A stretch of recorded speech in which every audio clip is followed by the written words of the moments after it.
Iya.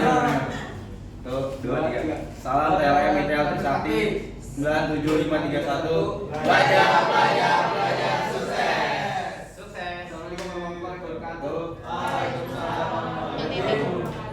Pada kali ini kami dari kelompok 10 akan menjelaskan presentasi kami yang berjudul distribusi produk. Saya mau materi Kapan mana? Saya Dimas Muhammad Al-Farabi. Sini ada ruang lingkup ekonomi. Dalam kegiatan ekonomi terdapat 3 kegiatan, yaitu produksi, distribusi, dan konsumsi. Setiap kegiatan itu sudah memiliki fungsinya masing-masing.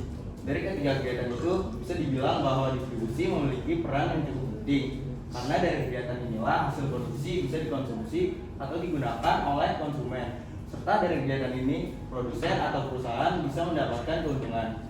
Maka dari itu dapat dikatakan bahwa tanpa ada kegiatan distribusi, maka hasil produksi bisa dikatakan tidak akan ada artinya, bahkan bisa membuat kerugian terhadap perusahaan atau produsennya. Apa itu kegiatan distribusi? Distribusi dapat diartikan sebagai kegiatan pemasaran yang berusaha memperlancar dan mempermudah penyampaian barang dan jasa dari produsen kepada konsumen. Distribusi dilakukan sehingga penggunaannya sesuai dengan yang diperlukan, jenis, jumlah, harga, tempat, dan saat dibutuhkan. Seorang atau sebuah perusahaan distributor adalah perantara yang menyalurkan produk dari pabrikan atau manufaktur ke pengecer atau retailer. Setelah suatu produk dihasilkan oleh pabrik, produk tersebut dikirimkan dan biasanya juga sekaligus dijual ke suatu distributor. Distributor tersebut kemudian menjual produk tersebut ke pengecer atau pelanggan. Nah, di sini proses distribusi itu terbagi menjadi 3. Jadi yang seperti yang Dimas jelaskan tadi, dari produser kan ke distribusi dulu, terus dia konsumen. Jadi produsen ini kan nggak langsung aja ke dia, nggak langsung ke konsumen gitu. Jadi si produsen ini kan produser, dia pembuat. Gak mungkin si konsumennya langsung ke pabrik, tapi bisa aja. Nah, tapi itu distribusi ini terbagi menjadi 3. Yang pertama ada distribusi langsung. Distribusi ini dilakukan secara langsung oleh produsen, mulai dari pemasaran, penjualan, hingga pengiriman. Jadi dia tuh membuat juga, dia memasarkan juga, menjual juga, sampai ngirim juga, itu semua dia yang lakuin. Yang kedua ada distribusi tidak langsung, merupakan kegiatan distribusi dari produsen ke konsumen yang dilakukan melalui distributor. Nah, di sini ada pelaku tengahnya nih, jadi ada si distributornya yang mengirimkan kepada si konsumennya.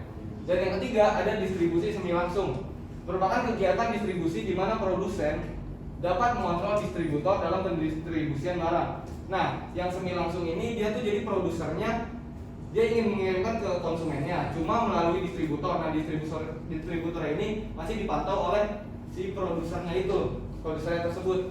Nah, kalau yang tidak langsung tadi itu kan oleh distributor, tapi distributor ini tidak dipantau oleh si produsernya tersebut, gitu. Lalu ada contoh kegiatan distribusinya. Pertama ada nelayan mengirimkan hasil tangkapannya kepada pedagang di pasar ikan. Kedua ada pengiriman beras dari perum Bulog. Tiga ada distribusi besar dari pabrik mencetak buku kepada toko-toko buku.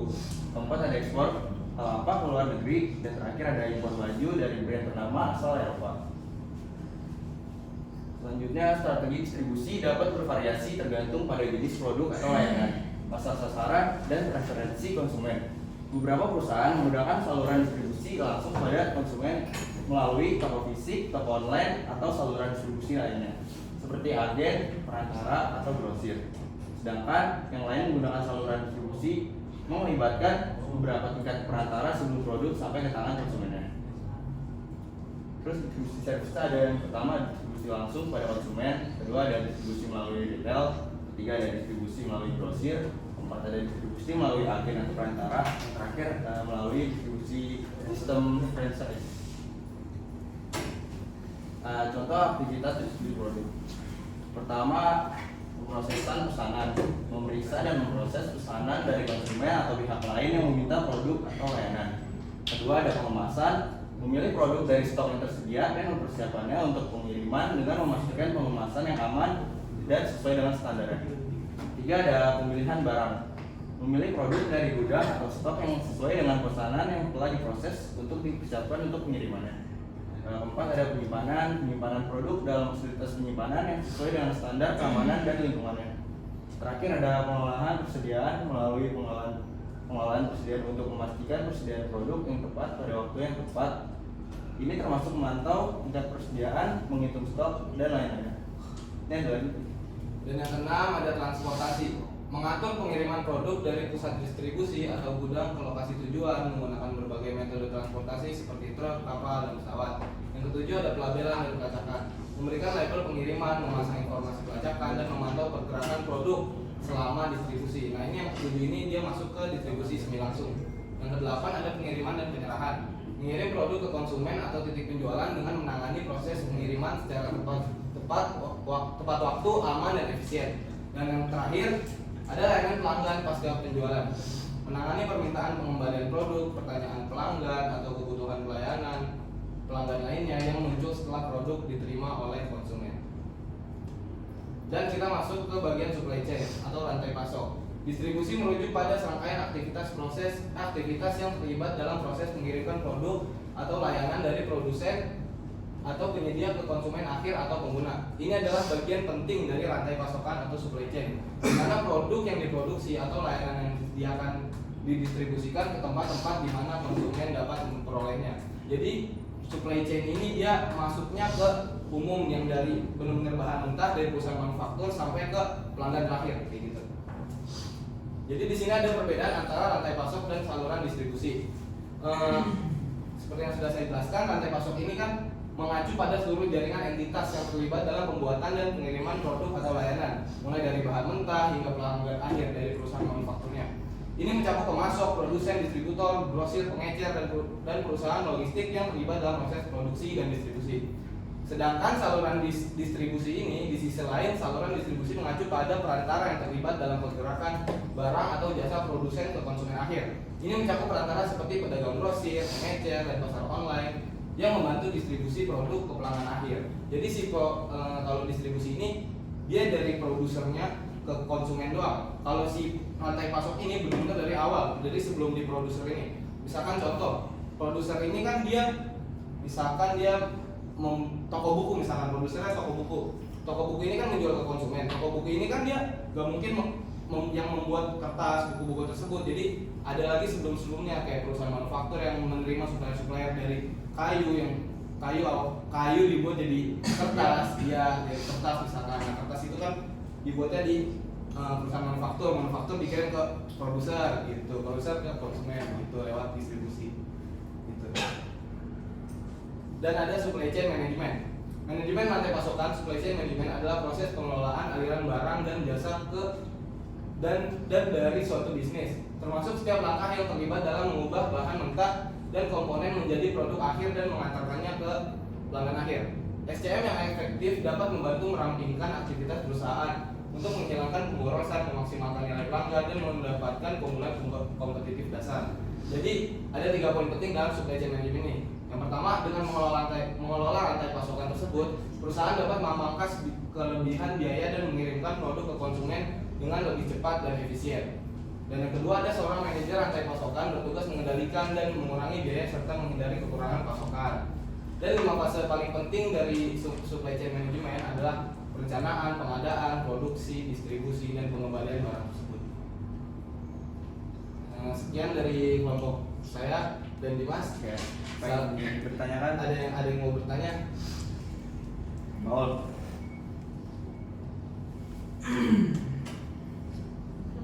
Mas saya mau nanya. Iya. Faktor apa saja yang dapat mempengaruhi strategi distribusi itu apa aja sih? Apa faktor-faktor yang dapat mempengaruhi strategi? Ya, strategi distribusi. Tahan dulu, Pak. Tahan dulu. Ketik dulu, Pak.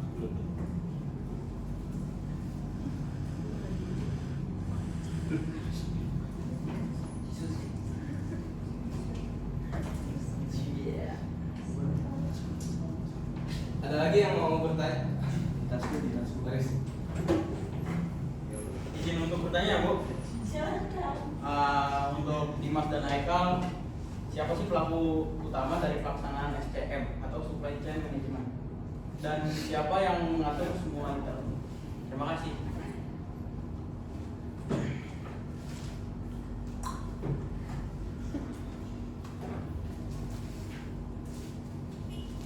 Aktornya siapa?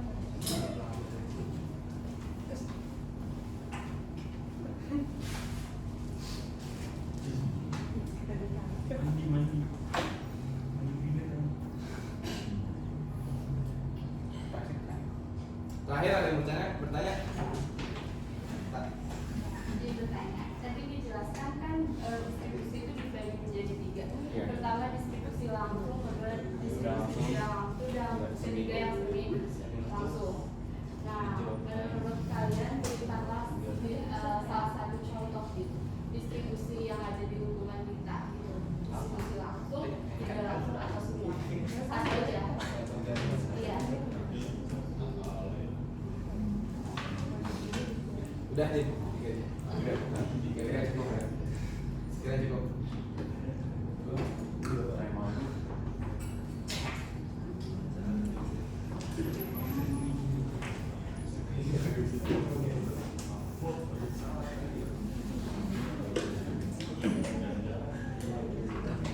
Ya, untuk pertanyaan pertama, pertanyaan pertama lo, tadi kan faktor apa saja yang dapat mempengaruhi strategi distribusi kan? Di sini ada 6. Pertama itu biaya, kedua sifat pembayaran, ketiga ada jumlah penjualannya, keempat sifat barangnya, terus tingkat keuntungannya, dan terakhir itu modal. Ya. Makasih ya Mas, sisa puas. Yang kedua ada pertanyaan dari Faris. Siapa pelaku dari supply chain management? Jadi di dalam rantai pasok supply chain management itu kan dia itu kan dari ada perusahaan misalkan mengirim barang ke perusahaan lain. Si perusahaan pertama ini kan dia dapat barang dari supplier, dari pemasok kan. Nah, yang mengatur supply chain management ini adalah perusahaan yang dapat barang dari si pemasok ini. Jadi dengan adanya supply chain management ini dia bisa tahu gitu pas dia ngirim barang sampai ke tangan konsumen akhir, ini ada kelebihan biaya, kekurangan biaya atau gimana gitu. Makanya itu harus ada yang namanya supply chain management. Jadi perusahaan yang menerima supplier itu, menerima barang dari supplier ini, dia itu yang mengatur supply chain management gitu. Jadi kalau misalkan ada kelebihan biaya atau enggak, ini kita kurang biayanya, kita kan si perusahaan ini, si manajer ini bisa ganti supplier gitu, misalkan ganti supplier yang lebih murah, terus lebih ini juga lebih apa, barangnya kualitasnya sama tapi harganya lebih murah gitu. Yang terakhir ada pertanyaan dari Kak. Berikanlah contoh dari masing-masing distribusi. Jadi yang pertama Pak, distribusi langsung ya. Distribusi langsung. Itu misalkan nih orang yang menjual barang tuh di rumahan. Misalkan dia di rumahnya ini dia buka toko misalkan. Dia buka toko. Misalkan bisa toko kue, bisa toko apa gitu. Dia jadi bisa jualan nasi uduk lah di rumahnya gitu. Jadi orang-orang yang tetangga-tetangganya datang ke rumahnya langsung buat beli nasi uduknya. Itu distribusi secara langsung. Jadi dia produser juga, dia menjual juga ke tetangga-tetangganya, itu langsung. Kalau yang distribusi secara tidak langsung itu yang tadi, yang misalkan perusahaan manufaktur yang bikin buku, dia menjual dia ngirim barang-barang bukunya ke toko buku. Nah itu si toko buku ini kan distributor. Si toko buku ini baru dia menerima konsumen kan, nah itu yang tidak langsung. Nah tapi kan si toko buku ini nggak diawasi oleh si pembuat apa kertas-kertasnya itu, nggak diawasi. Kalau yang semi langsung kan ini diawasi. Misalkan yang ketiga ada yang semi langsung. Semi langsung misalkan Shopee itu kan dia kan orang, misalkan kita jualan barang di Shopee. Itu kan kita misalnya ada yang beli barang kita, otomatis kita kan ngirim ke barang orang itu kan pakai apa? Kurir. Nah, iya pakai kurir. Jadi kita kan bisa memantau gitu. Apa kurir ini udah sampai mana, nyampe ke barangnya ke orang yang beli barang kita ini gitu. Itu yang semi langsung. Kayak gitu. Kurang lebih gitu. Ya, jadi itu aja dari kelompok kami. Kurang lebihnya mohon maaf. Wassalamualaikum warahmatullahi wabarakatuh.